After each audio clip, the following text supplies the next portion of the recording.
anyway, the other demands, the 6 other demands were peripheral to the main demand of housing the Irish homeless. So we continue the struggle to beg for even a reply by email that's other than copy and paste, we'll say, and an answer to my phone calls and to others in our team at the GPO hunger strike. So on the 18th of November here, Paul Lennon was taken away under arrest. So he's a public order there, but it was under unusual circumstances that he's now 16 days remaining in a cell and under abusive, we'll say, experiencing an abusive situation there, and a breach of human rights, a breach of the prison service charter as well. So we're rallying against that and trying to get some proper order out of them, really. So, and we're trying to reassure him that we're out here trying to do something for him, and that we hear him, that we hear his struggle, and that it's shocking that what's going on, really, you know. So George Orwell said, if liberty means anything at all, it means anything at all. It means the right to tell people what they do not want to hear. Okay. Freedom would be meaningless without security in the home and in the streets, you know. So where globalization means, like at the hunger strike, we were promoting the awareness of the WEF and Klaus Schwab. So if I had a penny or a hot dinner for every homeless person, the amount of times I was asked about the World Economic Forum, that would be a great thing. You know, so what globalization means, as it so often does, that the rich and powerful now have new means to further enrich and empower themselves at the cost of the poor and weaker. And so we have the responsibility to protest in the name of universal freedom. Okay? Universal freedom. So what we need is a critical, independent and investigative press. It's the lifeblood of any democracy, and to weigh up the democracy versus what we have now, I don't know. It's a bit like North Korea, really, what we have now, or what they're trying to bring in, should I say? So yeah. So. Where my comrade Paul is now, really, they have him where they want him, because only free men can negotiate. Prisoners cannot enter into contracts. Your freedom and mine cannot be separated. Nelson Mandela said that, but I think it applies to Paul. He can't negotiate where he is. I can, in my own respect, but they need to come to me and try and make an effort to negotiate, to actually hear us, because we had one politician there that came down and made an appointment with us twice, and she failed on 2 occasions, a day after one another. She was a busy lady, obviously, but she didn't approach us in any capacity or even apologise for we set up a studio here out in fresh air, we'll say, up outside here, just right over there, and she knew where we were anyway, and we just got the small promise. But so other people have been approached, and I await their honest attention in the matter to house the Irish homeless, really, you know. So at the end of the day, Paul was trying to impress upon anyone who approached us that we need to believe in ourselves, we need to have faith in ourselves, we need to come together. So if we need to have faith and believe in ourselves, with this faith we will be able to transform the jangling discords of our nation and to unite, you know, into a beautiful symphony of brotherhood and sisterhood. And that needs to come back into this country, brotherhood and sisterhood, you know. And we may have our faults with one another, but we have to see the wood for the trees, really, and to see the finish line, you know, to see the finish line, to have the freedom of speech, and to have our demands met, and to have the homeless, the Irish homeless, you know, housed. So thank you very much, right? Thank you.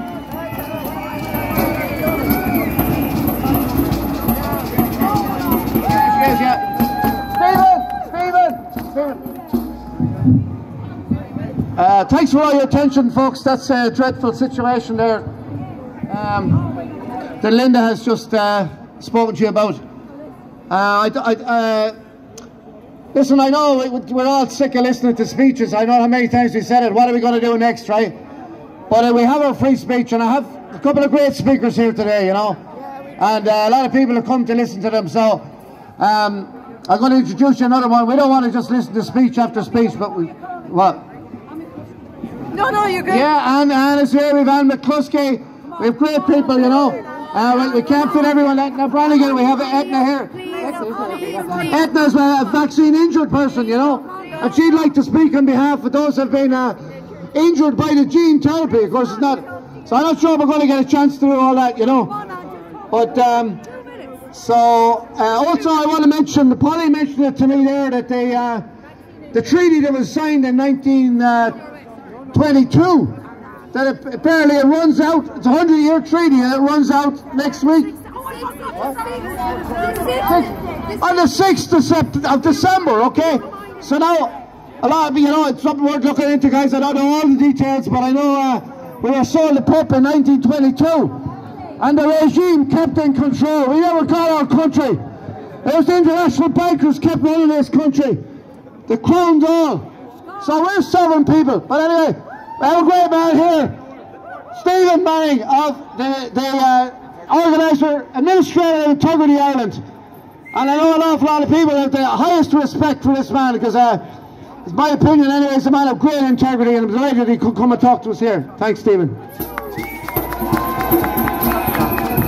Hi, guys. Yeah, well, first of all, thanks for the flattering introduction. Secondly, those of you who took part in the race, yeah, well done for still being here. We lost we not only lost the guards, we lost 2/3 of the tail end of the demonstration. But anyway, we're learning as we go along. Next time it'll be a bit slower at the front and whatever, okay? But it was very effective, guys. We passed a lot of people in the shops and the pubs are watching, they're paying attention, right? And somewhat interestingly, this is what this is all about. Now, you get people like myself and other good speakers up here sharing their views with you, okay? And we look up to these people and we admire them and so on. That's all wonderful. But the whole concept here, guys, and the whole idea of free speech is that we're able to generate this sort of facility in everybody, all right? It's not about looking up to who's going to be the next leaders, who's going to be the next political party and things like that. More so, empower yourselves, okay? And you see what happens. Yeah, you see what happens when you stand up for yourself. Now, my position here, guys, I like to try and share what I call the bigger picture notion, okay? We're all looking at the symptoms of a very, very serious worldwide global problem, right? And the symptoms range all the way from let's call them the injectables, yeah, to these new acts and laws coming in. And we've got to understand the motivation behind it. And I'm going to say something here that some of you might sound as a little bit complicated and a bit strange, but I want you to perhaps go away and think about it later, okay? The problem we're facing is institutionalized human evil. Okay? Now, by institutions, I just want you to think of pyramid structures where you have a boss or a CEO or a government minister or whatever it is at the top dictating downwards to people, and anybody in that organization or subject to it must obey, right? This is what we're seeing, guys, all right? Except it's happening on a global scale at the moment, all right?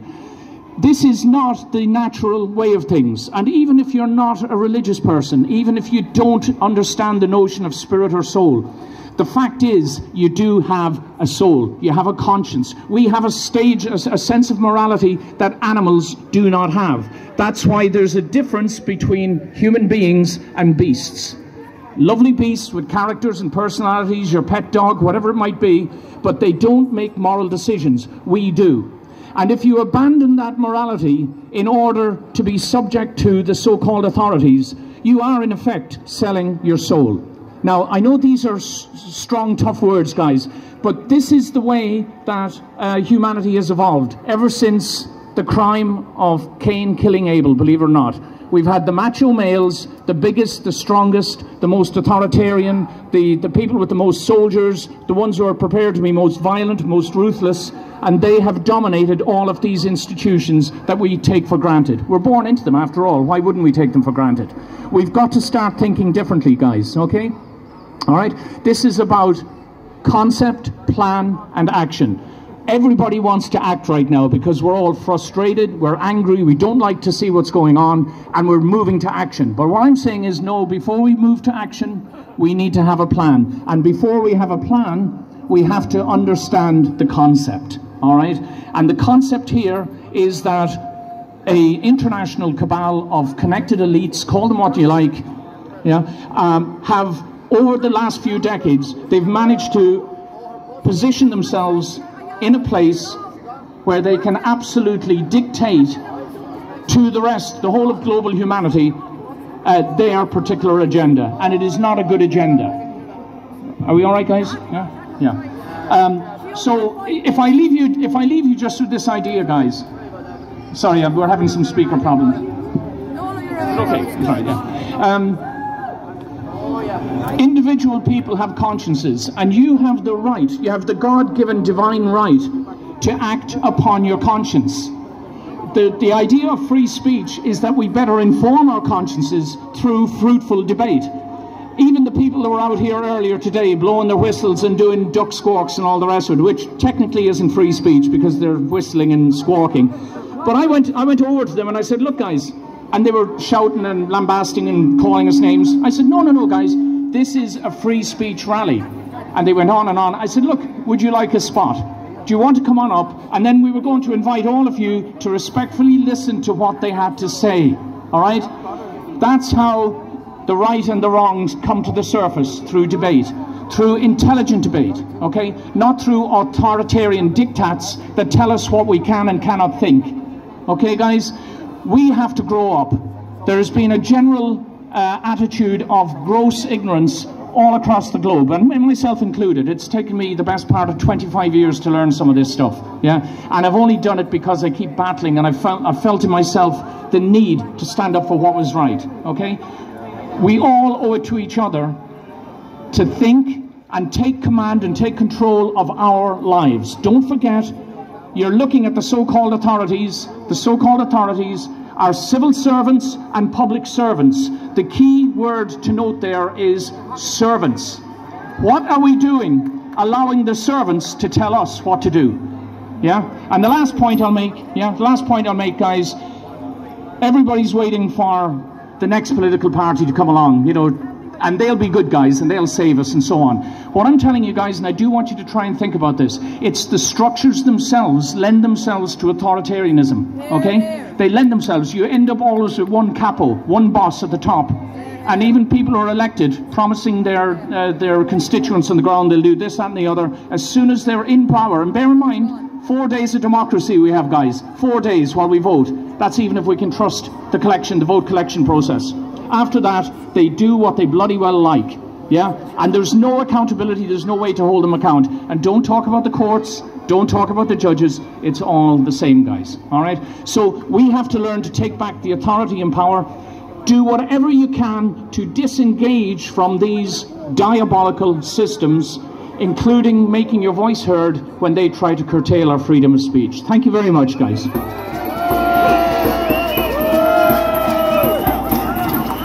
Thanks very much, Stephen. I'm reminded there by Dee to let you know that there's a court case on the 12th of December, 16th of December. They're fighting there for to protect children from the fallout of the gene therapy in the High Court, is it? In the forecourts, yeah. So support to be welcome there on the 16th at 10:30. 16th of December in the forecourts at 10:30. So listen, thanks so much for coming out. Listen, we're not finished yet now, but give yourselves a big round of applause for coming out. Fair fucks to you, you know. Fair play, you know. Oh, fuck the energy, guys. We gotta fight, you know. We're the army, right? So we're the army. We want you fighting fit. To be honest with you, I wasn't happy with you today. You weren't loud enough at all. Stop practicing in your kitchens at home. Shout at the wall. Tell them you're not going to take it, right? So listen, we got up the game, right? We're dealing with absolute tyrants, and they're not going to back down. We're going to have to knock them down, okay? Let's do it. Now I got 1 or 2 more speakers here. Another great warrior woman, Melissa O'Neill, and after that, Andy Huseman. And we've had some other speakers, and unfortunately we couldn't get to everyone here today. I don't think Edna there, we just got to remember the people who have been damaged through this whole COVID operation. Shocking what's happened, you know, and dead, all the dead. In fact, we might take a minute, just take a moment, 30 seconds of reflection on all the tragedy that has befallen on so many and for so long. Please, if you don't mind, 30 seconds.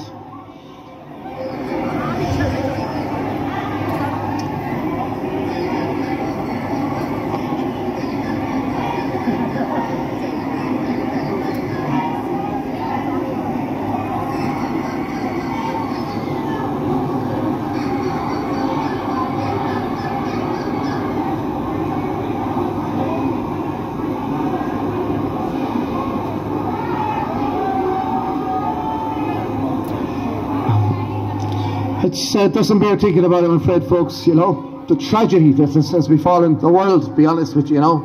But at least the great joy is that we're awake to the tragedy now and what has been hidden for so long. And we've seen behind the curtain and we can do something about it, you know.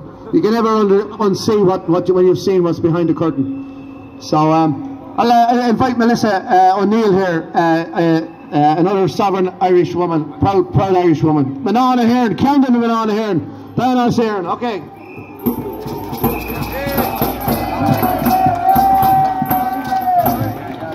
Dia Greta Corda. This is our era. We were here today to give a very loud and clear message to An Gardaí over there, to the gangsters in Leinster House, that we are here and we have a fundamental right to the freedom of speech, to the freedom of expression, to the freedom of our thoughts, to the freedom of our sovereignty, and most and foremost, to the freedom of our neutrality. The freedom of our safe communities, the freedom of the education that we want for our children, not what someone over in America has decided. The freedom of our religious rights, the freedom of our moral beliefs, the freedom for life from the cradle to the grave. And we're here to give a very clear message. We are not far right. We have been right so far.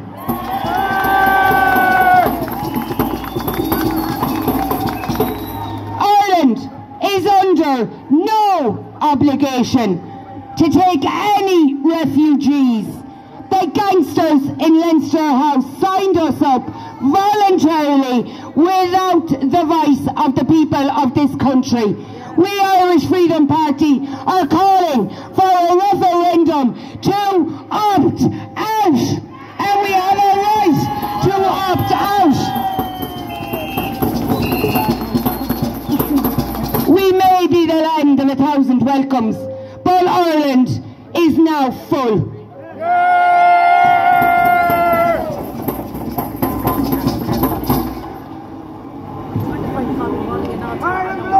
Just to give you an idea, they participated in 2014, they brought them in from Greece, they brought them in from Italy, they brought them in from Hungary and all other member states, because they said we were all EU. Now I don't know about the rest of you, but I voted no twice to the Lisbon Treaty. We now have gone to 1,000% increase in Nigerians in Ireland.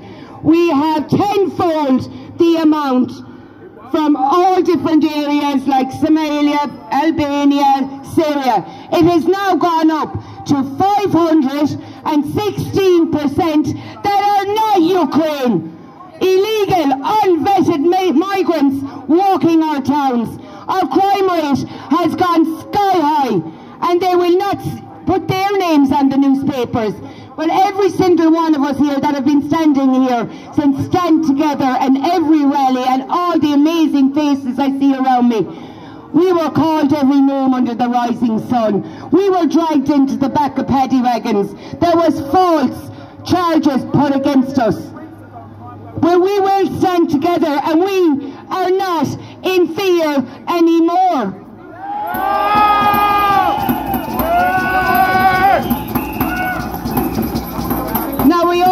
stand here and we talk about the hate speech bill, and it is very concerning. But what I want to tell you is we need to look at the other bills they're passing this week. For instance, Fianna Fáil put forward a bill this week that your child now can have 2 spirits. We're not allowed to practice the rosary. They actually have arrested people in Waterford for saying the rosary. They're now bringing in they want to add it to the sex education from Alaska. This is where they got it from, Alaska. And it's a religious and cultural belief that your child can have 2 spirits, and that will lead them on to have another spirit, but we can't practice our own Catholic religion in this, our era. They are destroying our children. 11,700 children had to seek mental health services. Since January alone, we've the highest rate of suicide deaths of teenagers before all this crap. They are totally confusing our children, and we all stand here today for our children and our grandchildren, that they won't have to have this fight, because we will not give up.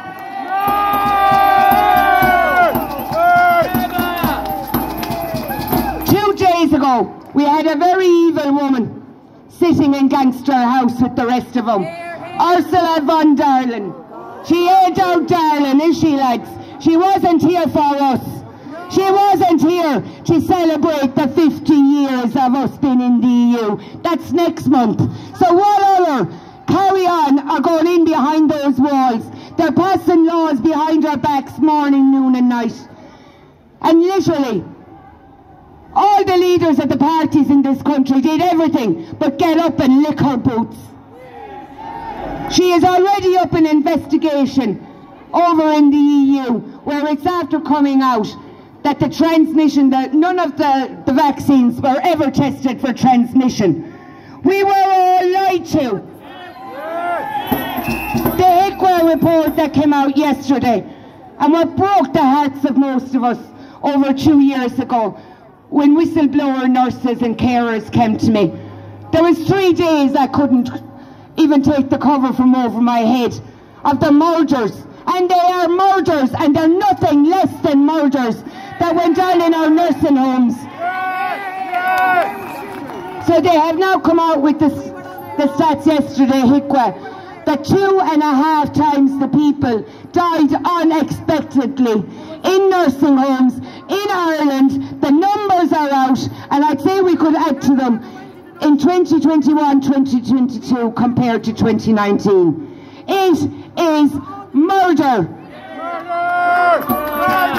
They agreed to take 20,000 medical cards off the Irish people a year in 2018, and they're handing them to complete strangers coming in the door. Where our cancer patients in Ireland, they're tripling up, lads, the rates of cancer and the heart attacks. We have to get strong, and we are to stay healthy and keep your blood pure, because it's the Irish DNA and they cannot take that from us. Be good, stay safe, God bless.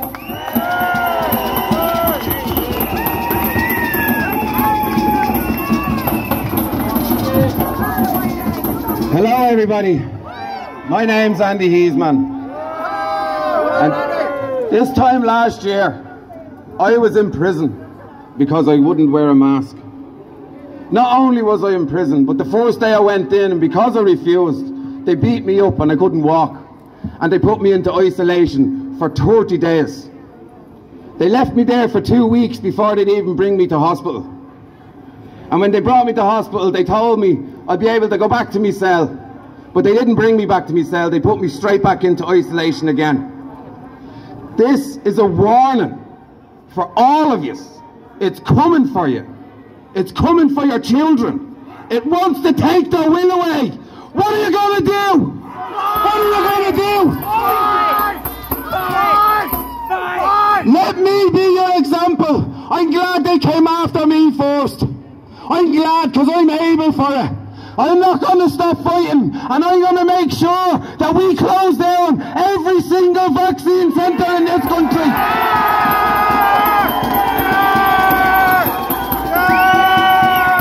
I'm doing it for the children. It's for the children. Let them come after me, because I'll stand in their way so they can't get their dirty, fucking, rotten, satanic hands on their beautiful children. I will not comply to any of their legislations, to any of their fake speech laws. I am free here and in here, and I will remain that way because my blood is green.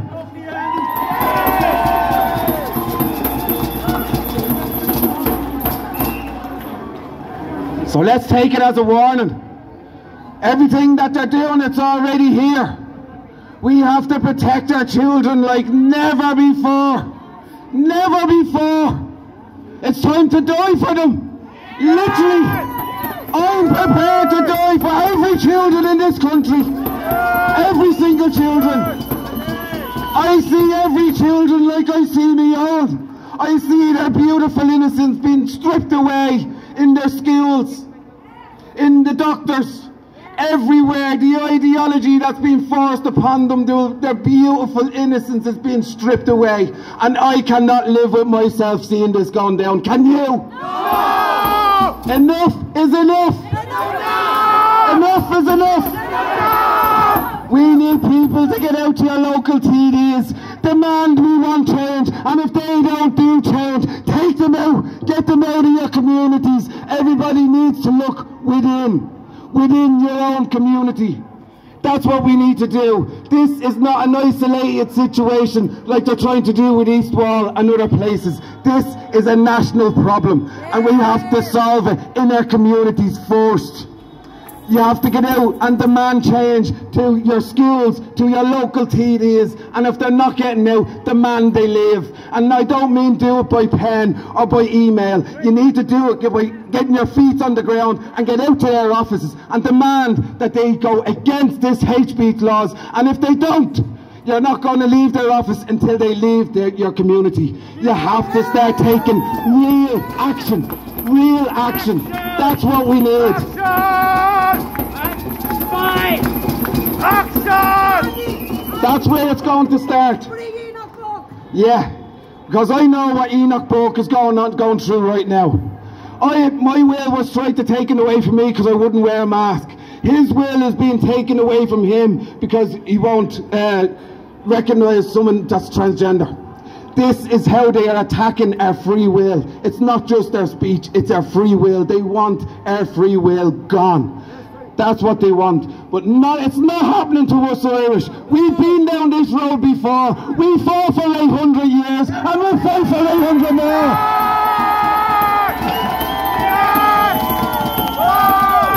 800 more. Let them not forget. Let them not forget. But I just want to say thank you to each and every single one of you today for coming out here.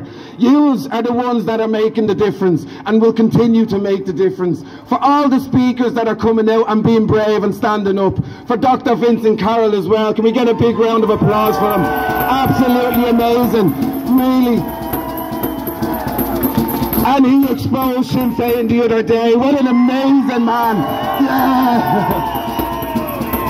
The courage that has been built up, it's not going to build up in one day. It's by getting out every single day and building that courage up until you do mighty things and take your country back. Yeah. So we're going to end on that note. Erin Gabra, everybody. I love you with all of my heart. Erin Gabra.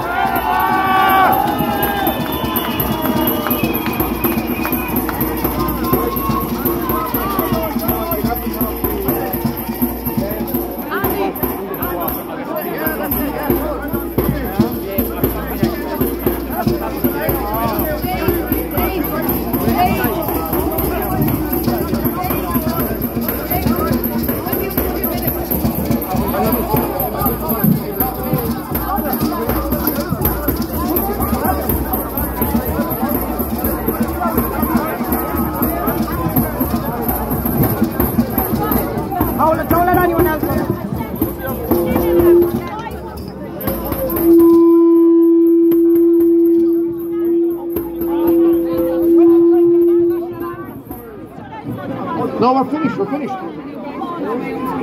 No, yeah, well, yeah, wait, we'll do the national anthem there. Hold on. What? Have you got it? No, I'm not leaving the microphone. Awesome. Guys, just keep your eyes open the next week. You know, I think the people from Kill are having some sort of protest or whatever at Leinster House on next Tuesday. And maybe the East Wall crew will be joining them. The East Wall people will be joining them there. So just don't take our foot off the pedal at this stage, okay? We're just hang on. In one moment now, we might be finishing with the national anthem. We might have music backing, but we don't need backing music. We got full voice here. People have it, yeah. Have anyone else got the national anthem there? I can't fucking find it.